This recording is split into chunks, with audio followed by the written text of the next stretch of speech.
So hello everyone, welcome you all once again at Lokesh sir unlimited study zone. So बच्चों, हम लोग बात कर रहे थे लास्ट लेक्चर में एंडोप्लाज्मिक रेटिकुलम की, और हमने बताया कि दो प्रकार के, दो टाइप के एंडोप्लाज्मिक रेटिकुलम होते हैं।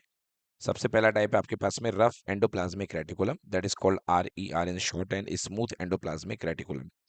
तो RER जो होता है, जिसको रफ एंडोप्लाज्मिक रेटिकुलम कहते हैं, इसमें राइबोसोम्स जो होते हैं इनकी सरफेस में अटैच हुआ करते हैं। ये जो आपको कलर दिख रहे हैं येलो कलर के, ये मैंने यहाँ पे राइबोसोम्स बनाए हैं। ओके स्टूडेंट्स, तो यहाँ पे क्या होते हैं, इसकी सरफेस पे जो होते हैं राइबोसोम्स अटैच हुआ करते हैं। और किसकी सरफेस पे होते हैं? Rough endoplasmic reticulum.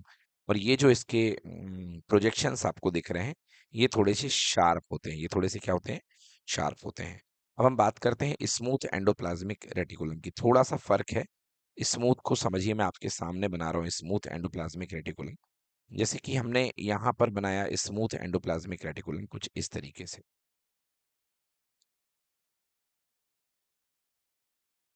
ओके, तो आपको इसके प्रोजेक्शन दिख रहे होंगे। यहाँ जो प्रोजेक्शन है, ये क्या आपको दिख रहे हैं? ये स्मूथ एंडोप्लाज्मिक रेटिकुलम है। सो ये जो आपको दिखाई दे रहा है, this is called smooth endoplasmic reticulum. यहाँ जो इनके प्रोजेक्शन देखिए आपको कैसे दिखाई रहे हैं? स्मूथ दिखाई दे रहे हैं। Okay, so this is called smooth endoplasmic reticulum. और याद रखिएगा कि इसमें जो राइबोसोम्स होते हैं, राइबोसोम्स आर एब्सेंट। इसमें राइबोसोम्स नहीं होते हैं, राइबोसोम्स आर एब्सेंट। ठीक है, तो ये दोनों के बारे में बात हो गई है। एक में राइबोसोम्स प्रेजेंट होते हैं और एक में राइबोसोम्स एब्सेंट होते हैं। ओके, तो क्योंकि यहाँ पे राइबोसोम्स रफ एंडोप्लाज्मिक रेटिकुलम में प्रेजेंट है, तो एज राइबोसोम्स प्रेजेंट है, मतलब यहाँ पे क्या काम चलेगा? यहाँ पर प्रोटीन सिंथेसिस का काम करेगा, चलेगा। क्यों चलेगा? बिकॉज राइबोसोम्स यहाँ पर प्रेजेंट है, और राइबोसोम्स का काम क्या होता है? Protein synthesis.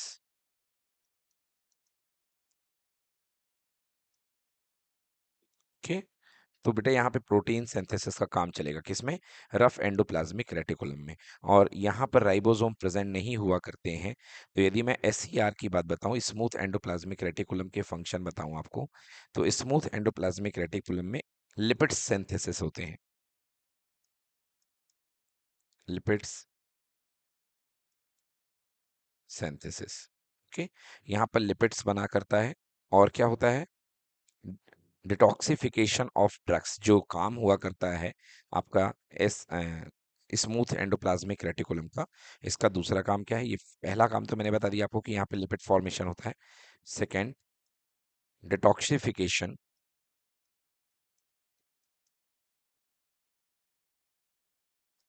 Detoxification of drugs. Okay, detoxification of drugs in liver cell. ठीक है ना, इन लिवर सेल। हाँ, तो जो लिवर सेल होती है, वहां से जो ड्रग्स को होता है ना, तोड़ तोड़ करके बाहर जो हार्मफुल ड्रग्स होते हैं, तो ये डिटॉक्सिफाई करता है। कौन? स्मूथ एंडोप्लाज्मिक रेटिकुलम जो होते हैं, ये ड्रग्स को तोड़ करके बाहर निकालते हैं। इसका काम क्या होता है? ड्रग्स को ब्रेक करके, यानी कि तोड़ करके बाहर निकालना। ओके, तो बच्चों ये इसका काम हुआ करता है, ड्रग्स को तोड़ करके बाहर निकालना। चलिए एक बार लिख लेते हैं वर्क ऑफ एंडोप्लाज्मिक रेटिकुलम। तो जितने भी हमने दो प्रकार के एंडो रेटिकुलम पढ़े हैं, तो उनके हम वर्क पढ़ लेते हैं। Work of endoplasmic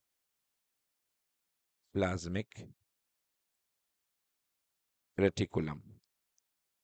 okay, endoplasmic reticulum का वर्क डन हम पढ़ते हैं। सबसे पहला, ये क्या होता है? दिस इज अ फ्रेम, मतलब ये एक नेटवर्क होता है। सो एंडोप्लाज्मिक रेटिकुलम होता है network of inter connecting membrane. Inter connecting membrane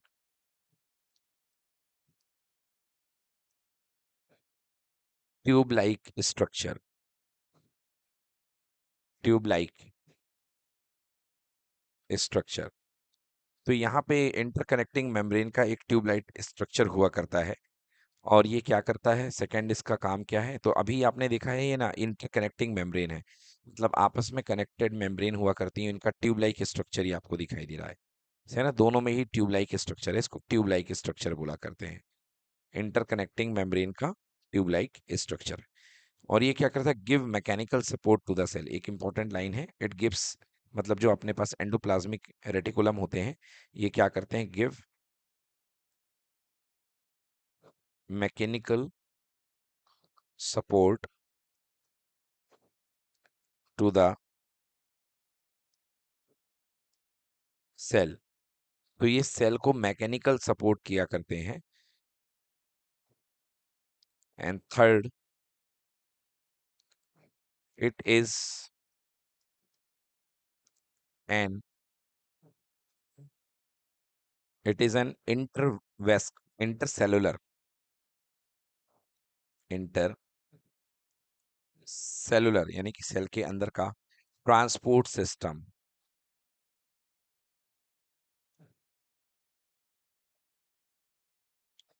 it is an intercellular transport system for various for various substances। तो ये मैंने आपको बताया कि ये जो आपका एंडोप्लाज्मिक रेटिकुलम होता है, इसके मेनली फंक्शन क्या है। So it is a network of interconnecting membrane tube like structure, second it's gives mechanical support to the cell, and it is an intercellular transport system for various substances. तो ये हो गया हमारा एक जो हम पढ़ रहे थे आपके, हाँ, किसके बारे में हम लोग पढ़ रहे थे, लिविंग ऑर्गेनिज्म के जो पार्ट होते हैं, ठीक है ना, इनको हम क्या बोलते हैं, सेल ऑर्गेनली। तो सेल ऑर्गेनली में सबसे पहले हमने क्या कवर कर लिया, सेल ऑर्गेनली में हमने एंडोप्लाज्मिक रेटिकुलम को कवर कर लिया है। चलिए अब नेक्स्ट आते हैं, सेकेंड पार्ट है हमारा, सेकेंड जो पार्ट है उसे हम कहते हैं गोल्जी एपरेटस। ओके, तो Golgi apparatus, GOLGI, Golgi apparatus, ठीक है। तो अब हम गोल्जी अपैरेटस के बारे में पढ़ते हैं। तो गोल्जी अपैरेटस किस तरीके का हुआ करता है, देखिए यहाँ पर आप कुछ इस तरीके के सिस्टर्न यानी कि थैले टाइप का स्ट्रक्चर बना लीजिए, एक यू बन गया, एक यू और एक यू, ठीक है ना, सेल ऑर्गेनेली है एक टाइप का ये भी। और ये जो दिख रहे हैं आपको सैक लाइक स्ट्रक्चर है ना, मतलब कुछ ना कुछ कंटेन करेंगे, इनको हम क्या बोलते हैं, इनको हम सिस्टर्न बोलते हैं, ठीक है ना, मतलब कुछ ना कुछ कलेक्ट करने के लिए, कुछ इकट्ठा करने के लिए, है ना। तो इनको हम क्या कहते हैं, ये जो तीनों आपको दिख रहे हैं ना, इनको मिला के हम क्या कहते हैं, these are called cistern, CISTERN। So ये सिस्टर्न कहलाते हैं। ओके, यस, किसका फिगर है ये बेटा, गोल्जी का फिगर है।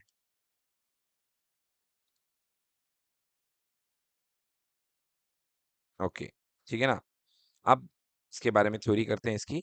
तो ये क्या होता है, इसमें मेम्ब्रेनियस होता है, मेम्ब्रेन मतलब इसमें मैंने बताया था आपको थोड़ी देर पहले कि अलग अलग टाइप के सब्सटेंस, अलग अलग टाइप के आपके सेल ऑर्गेनली होते हैं, जैसे आपने देखा था कि जिसमें सिंगल मेम्ब्रेन हुआ करती है। तो गोल्जी अपरेटस में क्या होती है, सिंगल मेम्ब्रेन बाउंड होता है, तो यहाँ पे सिंगल मेम्ब्रेन बाउंड हुआ करते हैं, उसको हम बोलते हैं मेम्ब्रेनस। ओके, सो क्या लिखेंगे,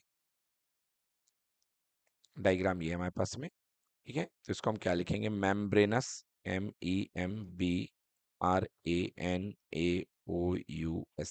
मेम्ब्रेनस फ्लैटेंड, FLATTEND, फ्लैटेंड मतलब फ्लैट टाइप का हल्का सा, है ना, फ्लैटेंड सैक्स, सैक्स यानी कि हिंदी में सैक मतलब बोरा होता है, बोरा, सैक यानी बोरा यानी कि सिस्टर्न,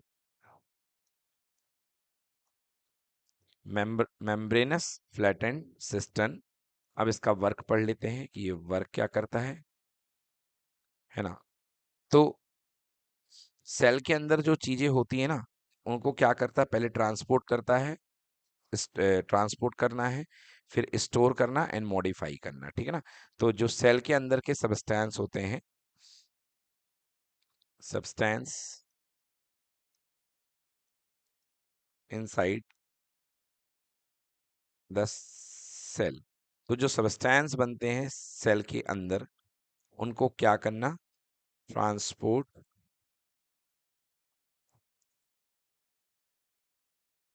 मॉडिफाई,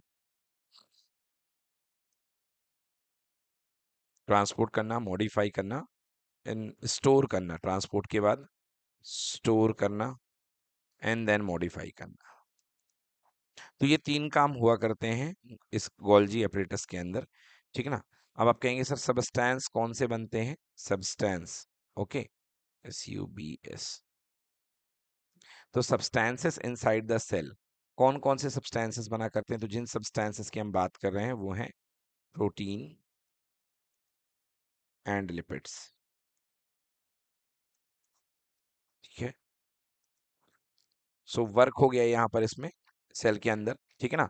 तो मतलब जो भी प्रोटीन आपका बनता है, जो भी प्रोटीन और लिपिड्स कहाँ बनेंगे? ER के अंदर, एंडोप्लाज्मिक रेटिकुलम के अंदर बनेंगे, वो गोल्जी बॉडी के अंदर जाते हैं। ठीक है ना? तो क्या क्या होता है देखिए, अब मैं सीरीज से बताता हूँ कि आप इसको लिख सकते हैं, हिंदी में लिख लें कि जो भी protein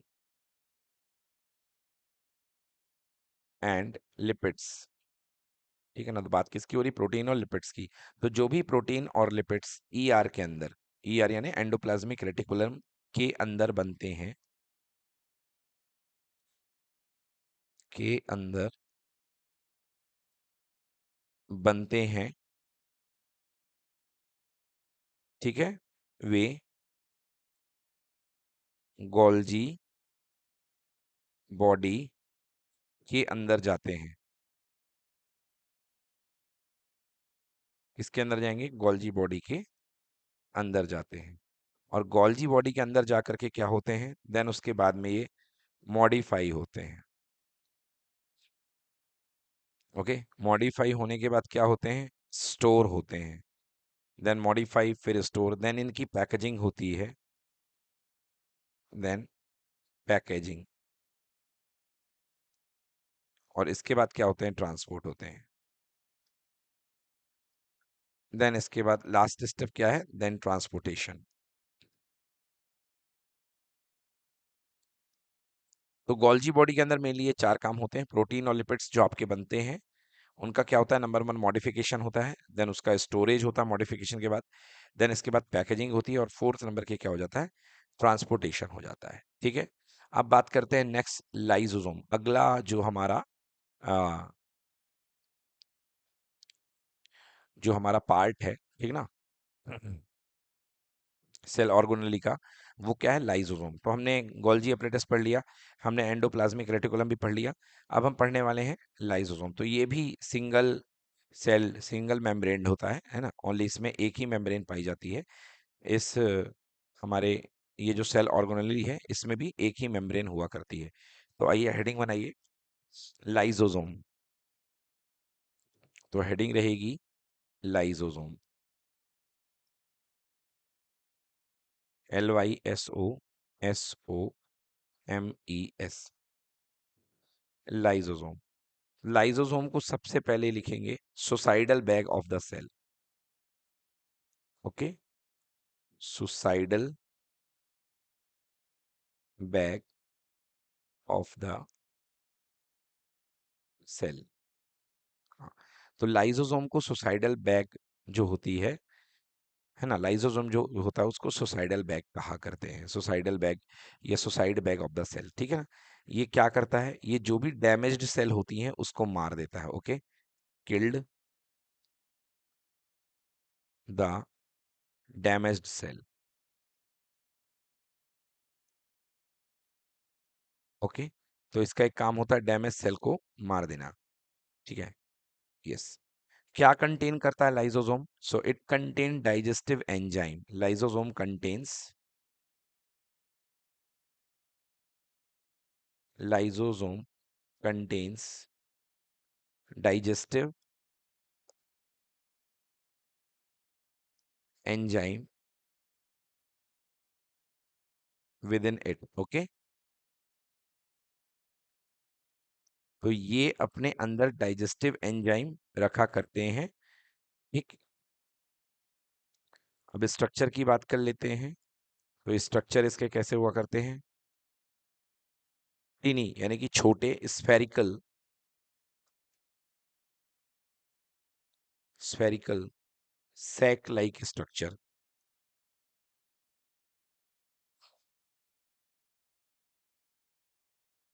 tiny spherical sac like structure, also called suicidal bag और डाइजेस्टिव बैग। और इन स्ट्रक्चर को हम क्या बोलते हैं? Also called suicidal bags,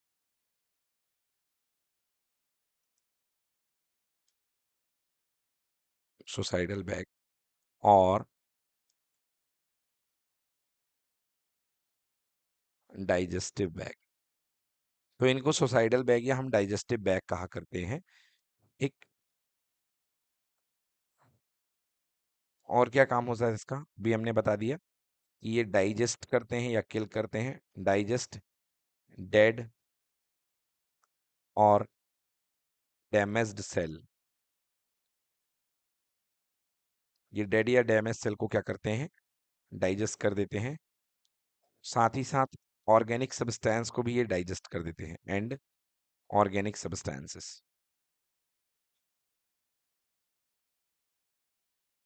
organic substances. तो ये हो गया बच्चों हमारा पूरा का पूरा काम किसका? लाइसोसोम का। लाइसोसोम के फंक्शंस इतने हुआ करते हैं जो हमने स्टार्ट से बताया। एक बार फिर से देख लीजिए। लाइसोसोम को हम suicidal bag of the cell बोलते हैं। ये क्या करता है? किल्ड द डैमेज सेल, मतलब जो डैमेज सेल हो जाती हैं उनको किल कर देता है। लाइसोसोम कंटेन डाइजेस्टिव एंजाइम, तो ये अपने अंदर डाइजेस्टिव एंजाइम रखा करता है जिसके कारण सेल जो होती है डैमेज हो जाती है, ठीक ना, डाइजेस्ट हो जाती है। Tiny spherical sac like structure, इसका जो स्ट्रक्चर होता है वो सैक लाइक होता है। ऑल्सो कॉल्ड सुसाइडल बैग या डाइजेस्टिव बैग, डाइजेस्ट डेड और damage cell and organic substances. तो ये कुछ ऑर्गेनिक सब्सटेंसेस को, डेड और डैमेज सेल को क्या करता है? डाइजेस्ट करा देता है, ठीक है ना। चलिए अगले हम ऑर्गेनेली की तरफ चलते हैं। नेक्स्ट ऑर्गेनेली हमारा है जिसको हम बोल सकते हैं, क्या बोल सकते हैं? वॉक्यूल, ठीक है ना। तो अगला ऑर्गेनेली है जिसको हम बोलते हैं वॉक्यूल। VOCULES। चलिए वॉक्यूल। तो वॉक्यूल भी जो होते हैं अभी हमने देखा था ऊपर जब हमने आपको सेल ऑर्गेनेली पढ़ाए थे। तो वॉक्यूल हमने किस में लिखा था? ये देखिए, वॉक्यूल, ये ओ है, ओके, VOCOULE। तो ये वॉक्यूल जो होते हैं ये भी क्या होते हैं? सिंगल मेम्ब्रेन हुआ करते हैं, ठीक है ना। ये जैसे यहाँ पे लिखा है कि ये सिंगल मेम्ब्रेन बाउंड होते हैं। तो वॉक्यूल भी single membrane bound cell organelle हुआ करते हैं, ठीक है ना। और इनकी जो मेम्ब्रेन होती है उसे हम टोनोप्लास्ट बोलते हैं। तो वॉक्यूल में लिखिए कि these are single, these having single membrane, yes, having single membrane। तो इनमें भी सिंगल मेम्ब्रेन हुआ करती है, ठीक है ना। इनमें भी सिंगल मेम्ब्रेन हुआ करती है, कॉल्ड टोनोप्लास्ट। तो ये जो सिंगल मेम्ब्रेन होती है वॉक्यूल की, उसको हम लोग क्या बोलते हैं? ये जो वॉक्यूल की सिंगल मेम्ब्रेन हुआ करती है उसे टोनोप्लास्ट बोलते हैं, ठीक है ना। और प्लांट सेल के अंदर बहुत बड़े बड़े वॉक्यूल हुआ करते हैं, तो नोट कर लीजिए इस बात को। Plant cell,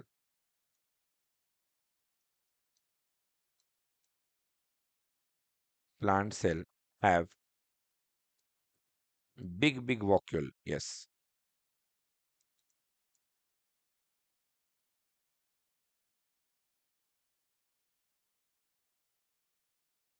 okay, so plant cell having big big vacuoles. और क्या करते हैं ये प्लांट सेल के अंदर vacuoles? They help for the storage, they help for storage. तो ये स्टोरेज के लिए मदद किया करते हैं, जो वॉक्यूल होते हैं ये स्टोरेज के लिए मदद किया करते हैं। नेक्स्ट लिखेंगे keeping a lot of waste, keeping a lot of waste, ये अपने अंदर बहुत सारा वेस्ट रखते हैं। Keeping a lot of waste, okay, और क्या रखते हैं? Organics, organic solvents, organic solvents, minerals,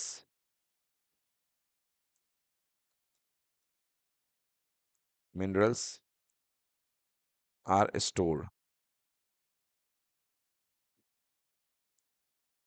okay, keeping a lot of waste, ये अपने अंदर बहुत सारा वेस्ट रखते हैं। ऑर्गेनिक सॉल्वेंट और मिनरल इनके अंदर क्या होते हैं? स्टोर्ड होते हैं। ओके, और क्या काम होता है इनका वॉक्यूल का? They keep the cell rigid, they keep the cell rigid. Okay, rigid मतलब इनफ्लेक्सिबल, और गिविंग देम शेप,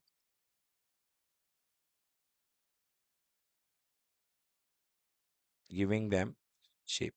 तो ये जो सेल ऑर्गेनेली होता है आपका वॉक्यूल नाम का, ये क्या करता है? ये शेप को बनाता है ना, शेप देता है, सेल को शेप दिया करता है। Then vacuole can take, vacuoles can take 90%, 90% of the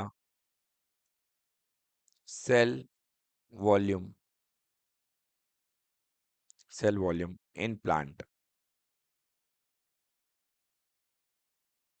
ठीक है, तो अगर आप प्लांट सेल की बात करेंगे तो ये 90% जो होगा सेल का वॉल्यूम यही कंटेन करता है। कौन? Vacuole.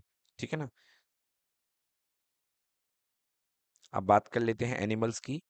Vacuole in vacuoles and animals are very small.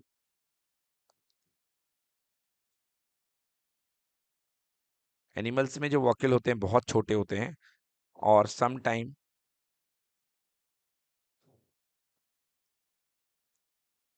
Time not present, और कभी कभी ये प्रेजेंट नहीं हुआ करते हैं। तो यहाँ पर वॉक्यूल जो हो जाता है फिनिश हो जाता है। अगला हमारा सेल ऑर्गेनेली आता है जिसको हम बोलते हैं माइटोकॉन्ड्रिया। तो नेक्स्ट हेडिंग बनाइए अगले सेल ऑर्गेनेली की, and the name of that cell organelle is mitochondria. MITO, mitochondria. Yes, ये बड़ा ही इंपॉर्टेंट सेल ऑर्गेनेली है। It is called power house of the cell और site of energy production. Power house, इसी को बोलते हैं power house of cell, of the cell. Cell का पावर हाउस यानी सेल की जो इलेक्ट्रिसिटी बनती है, सॉरी इलेक्ट्रिसिटी नहीं, एनर्जी, सेल की जो एनर्जी बनती है वो यहीं पर बनती है। So power house of the cell, और you can say site of energy formation. So it is the site of energy formation. ठीक है। देन क्या होता है? ये डबल मेम्ब्रेन्ड होता है, DOUBLE, डबल मेम्ब्रेन्ड। ठीक है ना। तो माइटोकॉन्ड्रिया जो होता है वो डबल मेम्ब्रेन्ड सेल ऑर्गेनेली है। Then mitochondria, chondria is the site of aerobic respiration. It is the site of aerobic respiration. AEROBIC, aerobic respiration. तो ये एरोबिक रेस्पिरेशन की साइट है। Energy made up in the form of ATP। Yes, इसी में जो energy बनती है यहीं पर बनती है। So energy made up in the form of ATP। Okay, ATP का फुल फॉर्म क्या है? Adenosine triphosphate. ठीक है ना। ATP का फुल फॉर्म लिख लीजिए, एडेनोसिन ट्राइफॉस्फेट।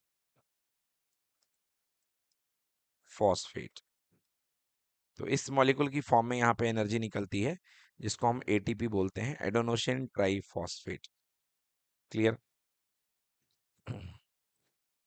और एक बात देखिए कि जो माइटोकॉन्ड्रिया होता है ना, उसका खुद का डीएनए हुआ करता है। माइटोकॉन्ड्रिया का खुद का डीएनए हुआ करता है। अब देखिए माइटोकॉन्ड्रिया दिखता कैसे है? एक तो इसकी आउटर मेम्ब्रेन होती है, जैसे मैंने बताया कि इसमें ये डबल डबल मेम्ब्रेन होता है, तो एक आउटर मेम्ब्रेन है इसकी, एंड देन इसकी एक इस तरीके से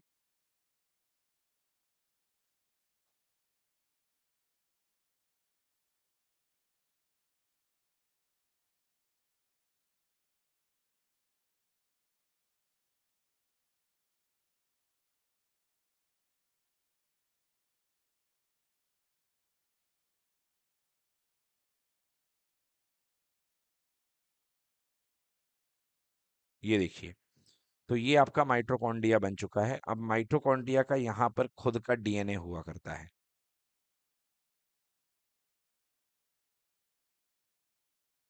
okay, so mitochondria has its own DNA. This is DNA of mitochondria. इसका खुद का ही डीएनए हुआ करता है, ठीक है ना। तो ये वाली जो मेम्ब्रेन है बाहर वाली, इसको बोलते हैं आउटर मेम्ब्रेन, जैसा मैंने बताया था डबल मेम्ब्रेन होते हैं, और ये जो होती है इसे बोलते हैं हम लोग इनर मेम्ब्रेन। तो एक आउटर मेम्ब्रेन है और एक आपके पास में इनर मेम्ब्रेन है, ठीक। इसको हम लोग क्या बोलते हैं? इनर मेम्ब्रेन का नाम होता है क्रिस्टे, CRISTE। क्लियर। तो याद रखिएगा कि माइटोकॉन्ड्रिया के खुद के डीएनए होते हैं, आरएनए होते हैं, इनके खुद के राइबोसोम भी हुआ करते हैं, ठीक है। So mitochondria have its own DNA, RNA and ribosome. लिख लीजिए, mitochondria have its own DNA, comma RNA and ribosomes. तो माइटोकॉन्ड्रिया के खुद के डीएनए, आरएनए और राइबोसोम्स हुआ करते हैं, ठीक। देन अब नेक्स्ट आता है बहुत ही इंपॉर्टेंट हमारा अगला सेल ऑर्गेनेली, जिसका नाम है प्लास्टिड्स।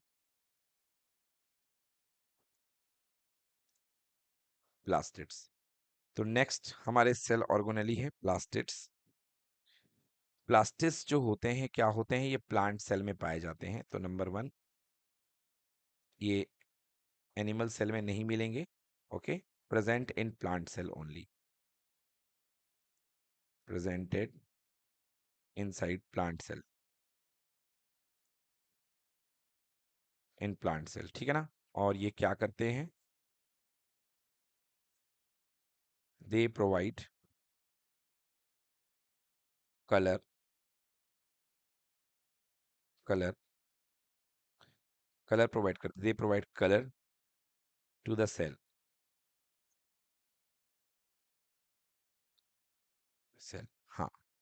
तो ये सेल को कलर प्रोवाइड किया करते हैं, they provide colour to the cell. जो मतलब सेल जिस कलर में दिखता है, ये इन्हीं प्लास्टिड्स की वजह से ही दिखा करता है।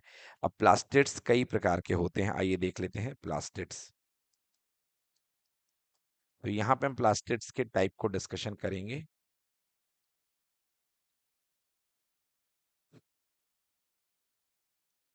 चलिए, तो अब हम प्लास्टिड्स के टाइप को यहाँ पे डिस्कस करने जा रहे हैं। तो प्लास्टिड्स का सबसे पहला टाइप है जिसका नाम है क्रोमोप्लास्ट।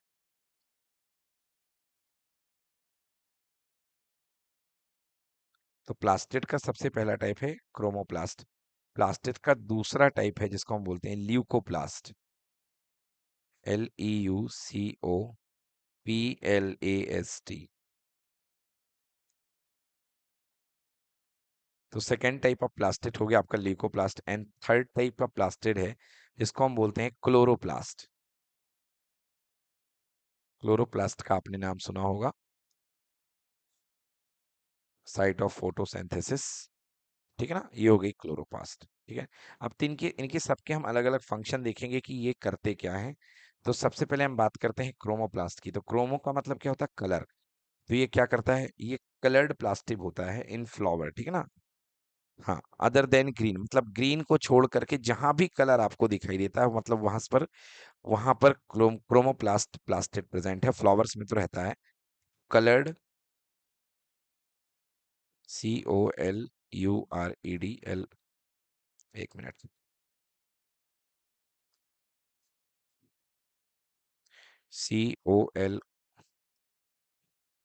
COLLOURED, कलर्ड प्लास्टिड्स कहाँ पर पाया जाता है? इन फ्लावर, ठीक है ना? हाँ, और हरे कलर को छोड़ करके बाकी ये सारे कलर प्रोवाइड करता है other than green.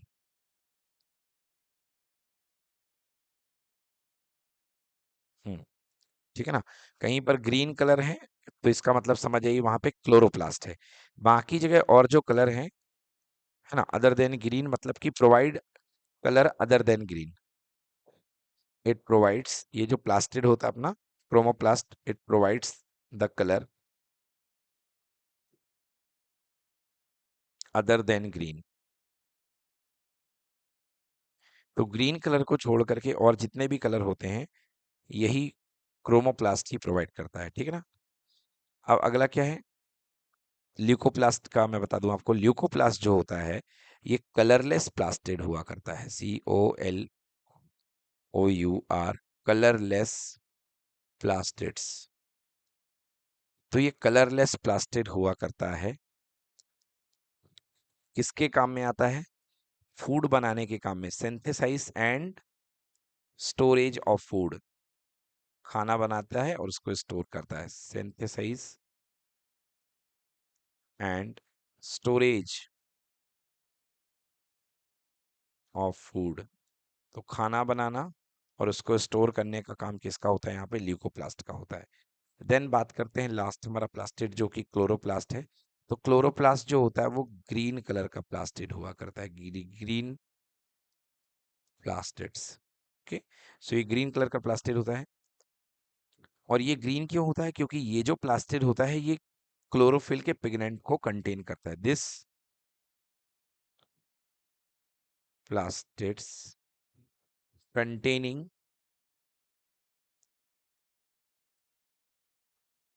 Chlorophyll pigment. तो ये जो प्लास्टिड हुआ करता है अपने अंदर क्लोरोफिल के पिगमेंट रखता है, ठीक है ना? और फोटोसिंथेसिस जो होती है वो भी यहीं पर होती है। तो लिखिए photosynthesis,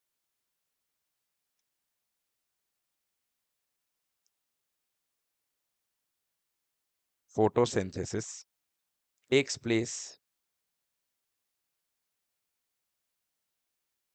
photosynthesis takes place in chloroplasts. जो फोटोसिंथेसिस होती है वो क्लोरोप्लास्ट से हुआ करती है, ठीक है?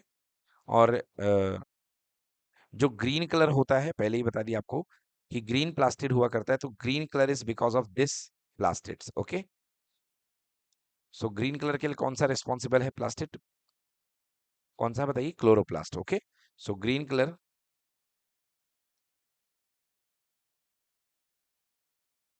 इज बिकॉज ऑफ क्लोरोप्लास्ट, क्योंकि क्लोरोप्लास्ट के अंदर ही क्लोरोफिल नाम का पिगमेंट पाया जाता है। यही वाला जो प्लास्टिड है क्लोरोफिल पिगमेंट को कंटेन करता है, जिसके कारण ग्रीन कलर जो होता है प्लांट में प्रेजेंट हुआ करता है, चाहे वो कहीं भी प्रेजेंट हो। इसको हम ग्रीन कलर यहीं पर प्रेजेंट हुआ करता है। अब देखिए एक चीज यहां से ही समझिए कि जो ल्यूकोप्लास्ट होता है उसके 3 टाइप हुआ करते हैं, ठीक ना? अभी हम थोड़ा सा और डिटेल में पढ़ेंगे क्लोरोप्लास्ट के बारे में, बट अभी यहाँ पे पहले हम ल्यूकोप्लास्ट को थोड़ा सा देख लेते हैं, देन अगेन हम क्लोरोप्लास्ट पे वापस आते हैं। तो ल्यूकोप्लास्ट टाइप, हेडिंग बनाइए ल्यूकोप्लास्ट टाइप। तो ल्यूकोप्लास्ट कितने टाइप के होते हैं? नंबर 1, जो ल्यूकोप्लास्ट का पहला टाइप है वो है एमाइलोप्लास्ट, AMYLOPLAST, एमाइलोप्लास्ट। ल्यूकोप्लास्ट का जो पहला टाइप है वो है एमाइलोप्लास्ट। तो ये क्या करता है, ये स्टार्च को स्टोर करता है। Okay, it store the starch. ये क्या करता है, स्टार्च को स्टोर करता है। Second, elaioplast, ELAYO, elaioplast. ठीक है, तो एलायोप्लास्ट क्या करता है, ये सेल के अंदर फैट को स्टोर करता है। It store fat inside the cell. ये सेल के अंदर फैट को स्टोर करता है। देन एल्यूरोप्लास्ट,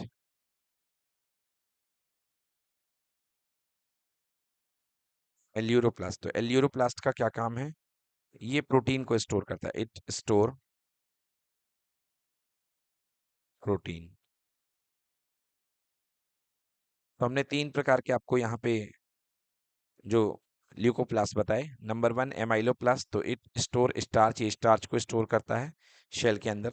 देन एलाइलोप्लास्ट, एलायोप्लास्ट, ये सेल के अंदर किसको स्टोर करता है, फैट को स्टोर करता है। एंड देन एल्यूरोप्लास्ट जो होता है, ये प्रोटीन को स्टोर करता है। ठीक है ना, तो एक बार फिर से हम ये तो हो चुका है हमारा। अब क्रोमोप्लास्ट के बारे में थोड़ी सी जानकारी और रह जाती है, तो क्रोमोप्लास्ट के बारे में और पढ़ लेते हैं। सॉरी, क्लोरोप्लास्ट के बारे में, नॉट क्रोमोप्लास्ट। क्रोमोप्लास्ट तो हो चुका है, एंड हम बात करते हैं क्लोरोप्लास्ट के बारे में। क्लोरोप्लास्ट, क्लोरोप्लास्ट के बारे में जान लीजिए कुछ। These are green colour plastid, पहले भी बात हो चुकी है कि these are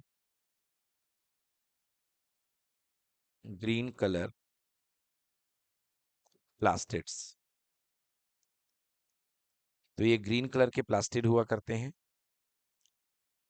second, chloroplast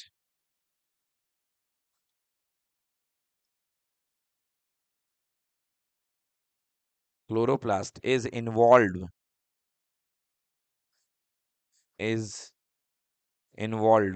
in photosynthesis.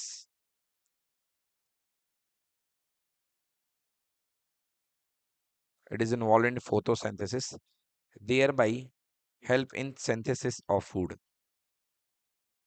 Thereby help in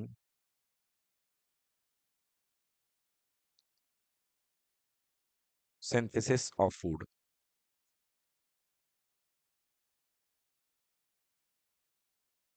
food, ठीक है बच्चों, मतलब खाना बनाने में ये क्या करता है, मदद करता है। Then third part,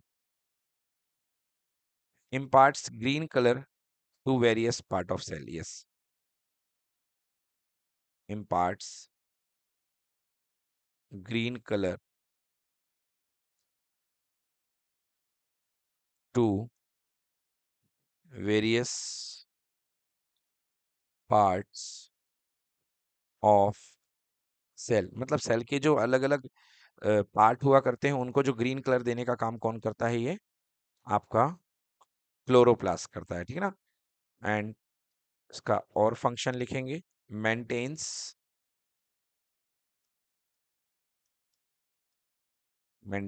O2 concentration, oxygen concentration, maintain O2 concentration in atmosphere.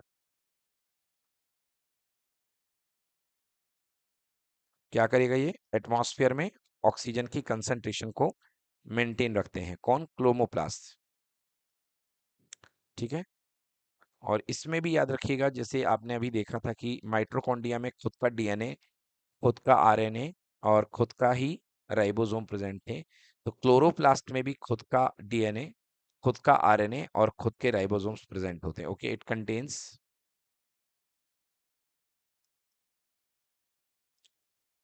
Its own खुद का own DNA, RNA and ribosomes.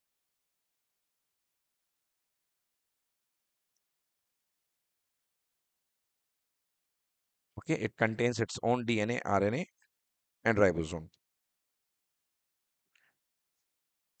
ठीक है, तो कुछ डीएनए मॉलिक्यूल प्रेजेंट होंगे, कुछ आरएनए मॉलिक्यूल प्रेजेंट होंगे और कुछ क्या होंगे, कुछ राइबोसोम प्रेजेंट होंगे। तो डीएनए मॉलिक्यूल ही होता है, तो it's contains its own DNA molecule कर लें इसको।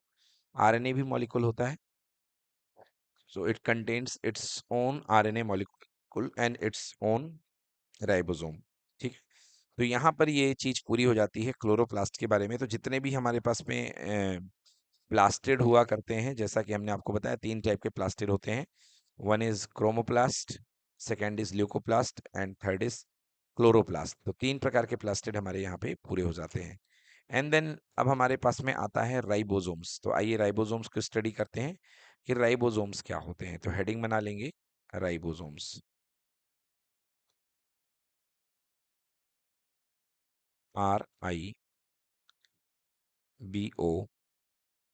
RIBOSOMES। सो अब बात करते हैं राइबोसोम्स क्या हुआ करते हैं, ठीक है ना। राइबोसोम्स क्या होते हैं, मेम्ब्रेन लेस सेल ऑर्गेनेली, इनकी मेम्ब्रेन नहीं होती है।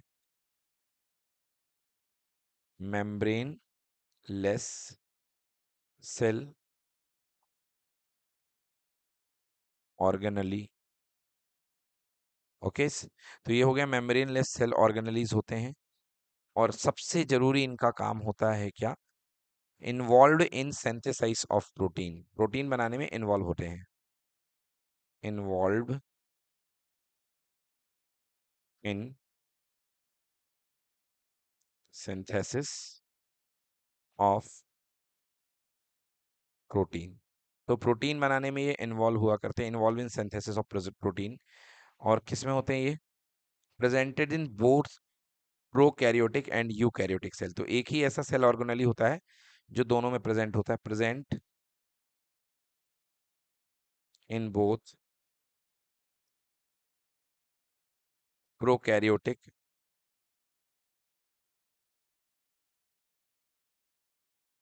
And eukaryotic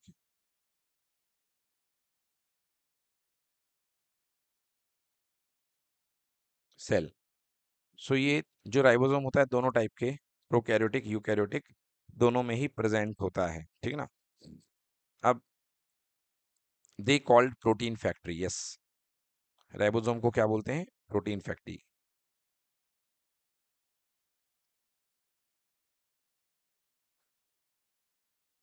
they called protein factory. तो राइबोसोम को हम प्रोटीन फैक्ट्री बोलते हैं, ठीक है। अब देखते हैं दोनों ही सेल में कहाँ पर ये प्रेजेंट हुआ करते हैं। अब बात करते हैं प्रेजेंस की, प्रेजेंस ऑफ राइबोसोम, ठीक है।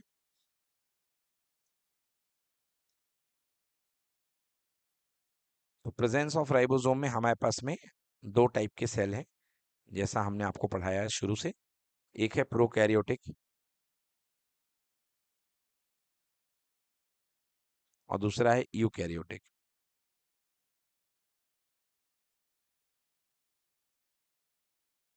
ओके, तो prokaryotic cell and eukaryotic cell, 2 type के सेल हैं। प्रोकैरियोटिक में हमारे पास में क्या आता है, बैक्टीरिया सेल। तो बैक्टीरिया सेल की कहाँ पाया जाता है, जो अपना राइबोसोम होता है बैक्टीरिया सेल के अंदर कहाँ पाया जाता है, साइटोप्लाज्म के अंदर। ओके, तो ये बैक्टीरिया सेल के अंदर कहाँ पाया जाएगा, सो ये लिखेंगे हम बैक्टीरिया सेल के अंदर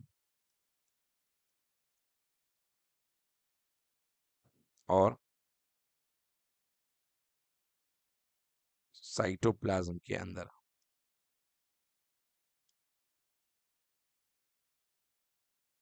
ठीक है। तो साइटोप्लाज्म के अंदर ये प्रेजेंट हुआ करते हैं। अब यूकैरियोटिक सेल में आपको पता है 2 प्रकार के सेल आते हैं, प्लांट सेल भी आते हैं और एनिमल सेल भी आते हैं। Okay, plant and animal cell. तो प्लांट सेल और एनिमल सेल में कहाँ पर पाया जाता है, सबसे पहले बात करते हैं हमारा जो राइबोसोम है, तो कहाँ पर पाया जाता है, साइटोप्लाज्म में पाया जाता है, फाउंड इन साइटोप्लाज्म। तो कहाँ पर मिलता है, ये साइटोप्लाज्म में मिलेगा। ओके, और कहाँ मिलेगा, और आपने अभी देखा था रफ, है ना, एंडोप्लाज्मिक रेटिकुलम के सरफेस पर ये पाया जाता था। सो आर ई आर के सरफेस पर, ऑन द सरफेस ऑफ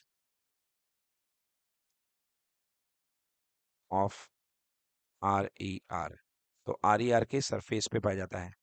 और कहाँ पाया जाता है? माइटोकॉन्ड्रिया के अंदर पाया जाता है। Yes, in mitochondria. और कहाँ पाया जाता है? इन क्लोरोप्लास्ट, है ना।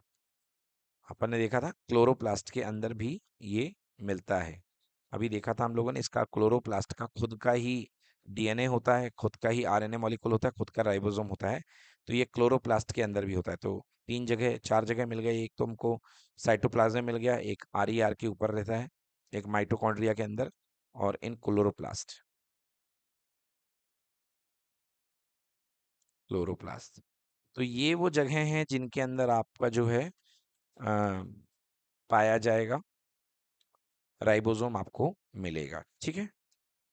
तो अब बात करते हैं, अब टॉपिक के, चैप्टर के एकदम लास्ट टॉपिक पे हम आ चुके हैं। और अब हमारा लास्ट टॉपिक आप नोट करेंगे जिसका नाम है सेल डिवीजन। तो हेडिंग बनाएंगे सेल डिवीजन,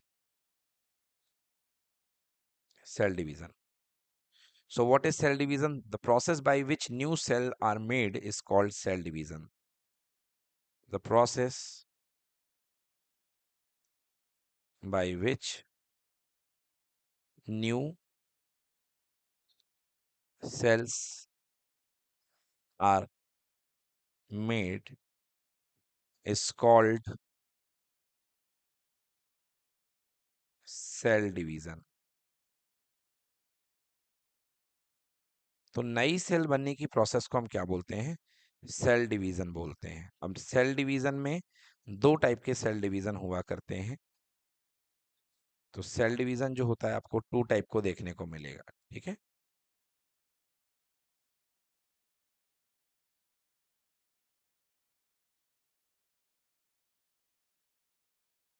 तो सेल डिवीजन के मेंशन करिए टाइप। सेल डिवीजन के दो टाइप हैं। पहला टाइप कहलाता है सेल डिवीजन का माइटोसिस, MITOSIS। पहला टाइप है माइटोसिस, और दूसरा टाइप है मियोसिस, एम ई ओ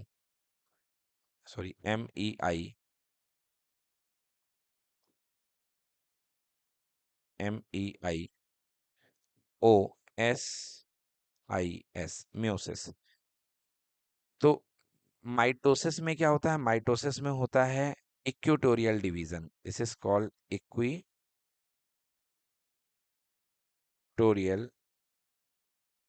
डिवीजन। अभी धीरे से आपको इसका मतलब समझ में आएगा। देखिए, माइटोसिस का मतलब होता है कि अगर आपके पास कोई सेल है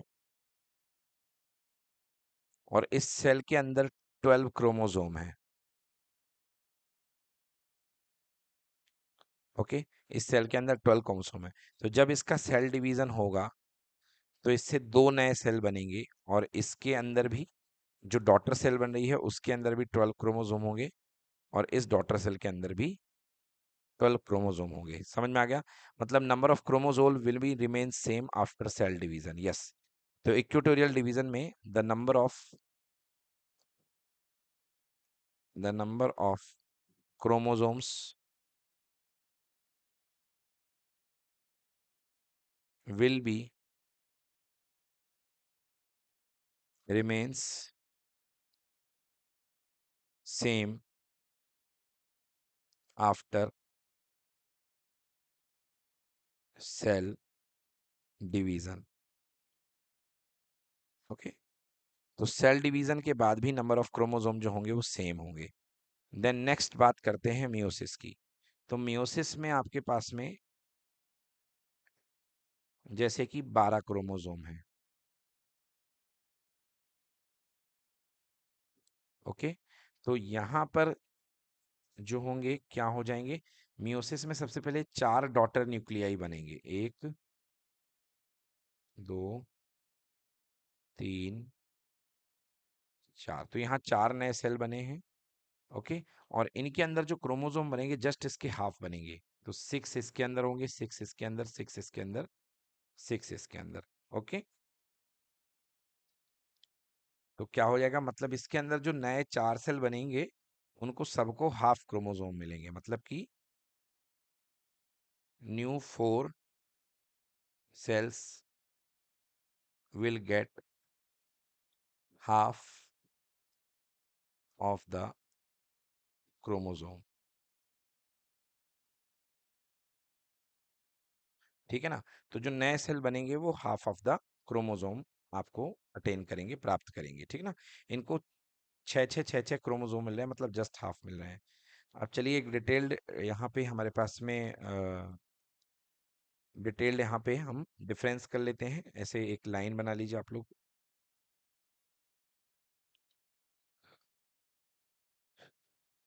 चलिए ठीक है, और एक तरफ लिख लेंगे mitosis, MITO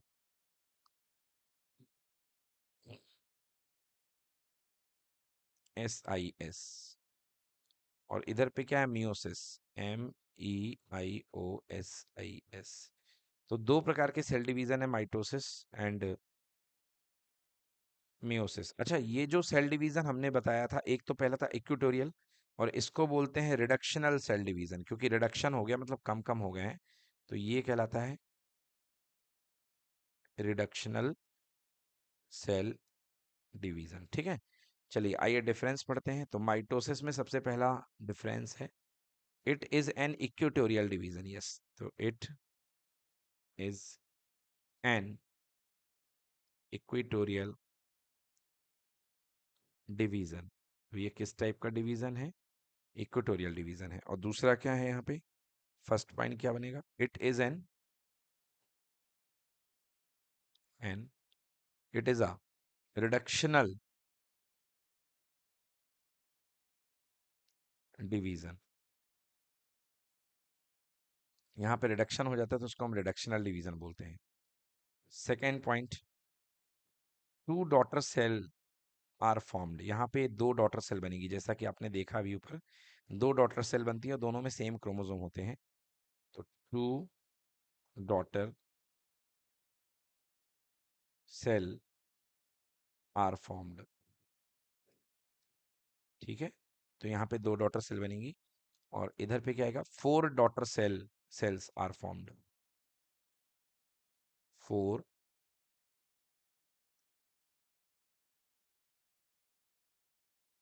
daughter cells are formed. तो यहाँ पे चार डॉटर सेल बनेगी। ठीक है। Third difference, daughter cells have same number of chromosome as parent cell.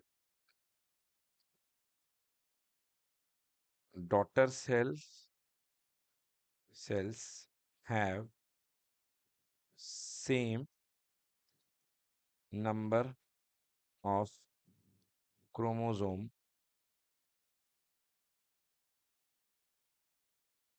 as parent cell। तो पेरेंट सेल के अंदर जितनी क्रोमोसोम्स है उतने ही डॉटर सेल के अंदर बनेंगे, और यहाँ पे क्या हो जाता है, एग्जैक्टली हाफ हो जाता है। So daughter sales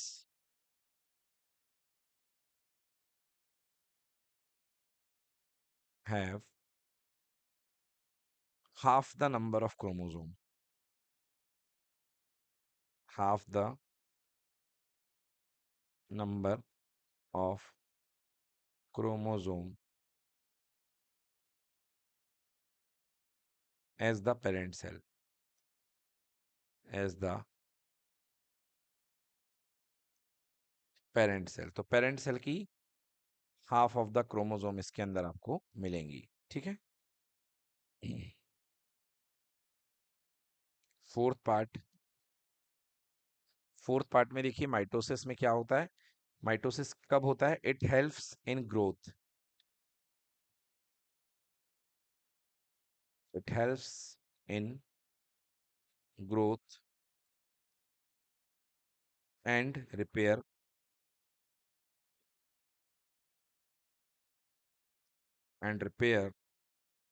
of broken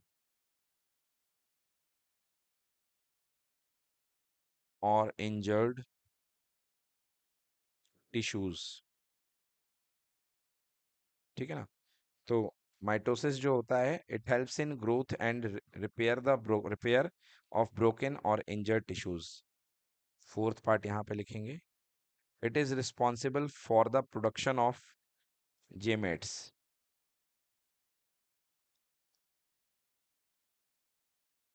it is responsible for the production of gametes. मतलब जब भी मायोसिस होता है तो जेमेट्स का प्रोडक्शन होता है। एग्जाम्पल जेमेट्स का, स्पर्म कह लीजिए या एग सेल कह लीजिए। ओके, तो इनके प्रोडक्शन के लिए it is responsible for the production of gametes. तो जब भी इनका प्रोडक्शन होगा गेमेट्स का, तो कौन सा सेल डिवीजन होगा? मायोसिस। ओके, तो यहाँ पर बच्चों हमारा पूरा का पूरा सिलेबस जो है क्लास 9th का सेल का हम कर चुके हैं, कंप्लीट हो चुका है। नेक्स्ट क्लास में इसके इम्पोर्टेंट क्वेश्चंस हम आपको करा देंगे। तब तक के लिए आज्ञा दीजिए। बहुत बहुत धन्यवाद। नमस्कार।